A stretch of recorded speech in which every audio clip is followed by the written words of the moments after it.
ঈদের দ্বিতীয় দিন আমরা চলে গিয়েছিলাম রেস্টুরেন্টে খেতে। হ্যালো এভরিওয়ান, কি খবর সবার? আশা করি সবাই ভালো আছো। আশা করি সবার ঈদ অনেক ভালো কাটছে। আমারও অনেক ভালো কাটছিল, কারণ আমি দ্বিতীয় দিন আমি আমার হাজব্যান্ড একটু গিয়েছিলাম রেস্টুরেন্টে। তো সেখানে গিয়ে দেখি মানে 3-4টা রেস্টুরেন্টে আমরা গিয়েছিলাম, সেখানে গিয়ে দেখি পুরো ব্লক, একদম বসার সিট ছিল না।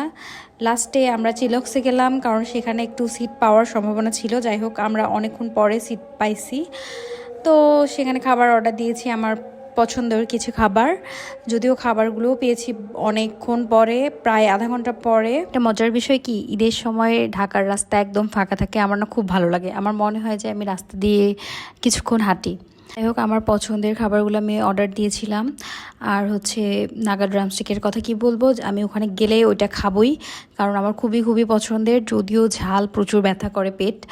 তো যাই হোক, আমার হাজব্যান্ড খায়নি, কারণ ওর হচ্ছে প্রচুর ব্যথা করে পেট, ওই জন্য ভয়েই খায়নি। তারপরে আমরা হচ্ছে রাস্তার ধারে আমরা খেয়েছিলাম ফুড কোর্টে, পিৎজা খেলাম। খুবই কম দামের মধ্যে খাবারগুলো খুব মজা ছিল। তো খাওয়া দাওয়া শেষে আমরা চলে এলাম বাসায়। এই ছিল আজকের আমার ছোট্ট একটা ভিডিও। ভিডিওটি ভালো লাগলে অবশ্যই লাইক ফলো দিয়ে রাখবেন। সবাইকে অনেক অনেক ধন্যবাদ।